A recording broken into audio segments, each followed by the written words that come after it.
Well, Ukraine's President Volodymyr Zelensky addressed a hearing of the U.S. Congress marking 1,000 days since the start of Russia's full-scale invasion. Now, the United States has played by far the largest role in military support for Ukraine.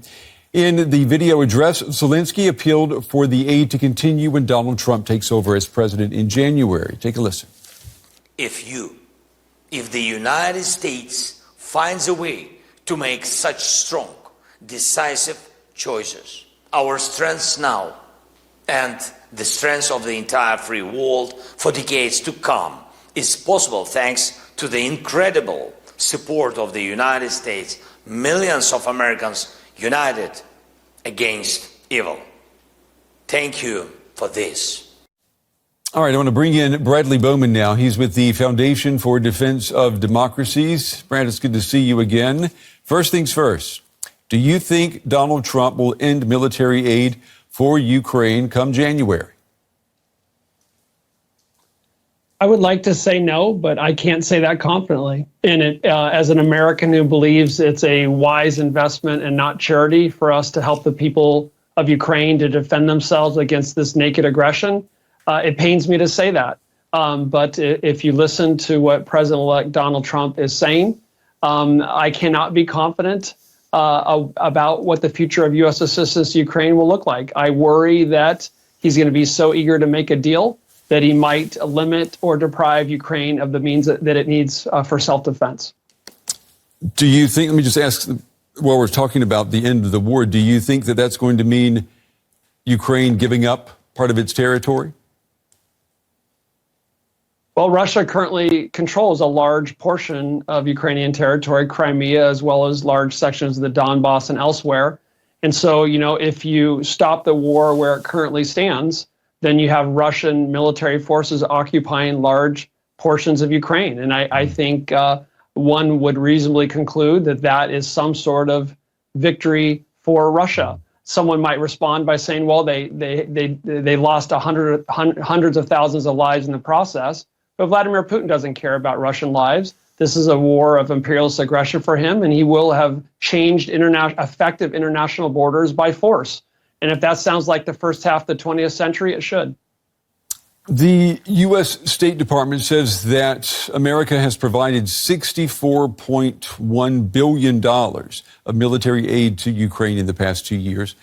Where is that money being spent? Yeah, no, the numbers from the Department of Defense as of November 20th is $61.3 billion, close to your number, in security assistance provided to Ukraine. That's come in two primary forms: Ukraine Security Assistance Initiative. Those are contracts for new weapons, and then a Presidential Drawdown Authority, where we provided Ukraine weapons from the American arsenal, which are later replaced. That money, that's got a B word, billion. It sounds like a lot. But actually, in the scope of the American defense budget, it's actually kind of tiny. By our statistics as of September 30th, that $61.3 billion is roughly 2.8% of what the United States spent on the Pentagon over the same time period. So by my count, that's a bargain. We're dealing body blows to the second leading conventional threat we confront. We're helping Ukraine continue to exist, and we're sending a positive deterrent message to Beijing. About half of the money, the aid, has come, as you were mentioning, from existing U.S. military stockpiles. Are defense contractors, are they going to be kept busy repleting those stocks, even if Donald Trump ends support for Ukraine? Yes. One of the silver linings of Putin's horrific large-scale reinvasion on February 24, 2022, is it highlighted for Americans that our arsenal of democracy, the means by which we help other democracies under threat defend themselves, was not what it used to be, and that we've allowed it to erode significantly. So that provided a wake-up call, and we've been taking very positive steps since then. And unfortunately, there's large demand for American weapons around the world right now, in the Middle East and in Asia. So I'm not concerned about demand for our defense industrial base. I'm concerned that we don't have the production capacity we need. And part of that is that we're spending near World War II lows as a percentage of GDP on defense, only 3%. The only time we spent less than that by that measure was 1940, before we entered World War II, and the years immediately preceding 9/11. Wow. So you don't think there's any nervousness among contractors about orders dropping off? No, and that's not really my focus. My focus is helping the free people of Ukraine continue to be free, and the means by you do that is providing them the means of self-defense. And unfortunately, the world is as dangerous as it's been since 1945, according to the bipartisan, congressionally mandated National Defense Strategy Commission. So I'm not worried about demand unfortunately, for weapons contracts.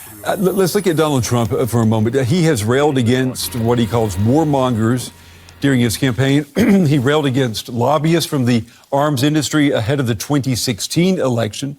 But what does his record from his first term in office tell us, Brad? During Trump's first term, we conducted an extraordinary amount of foreign military sales, some of the highest we'd seen in years. And I think that is a good thing because that helps lessen the security burden on the United States.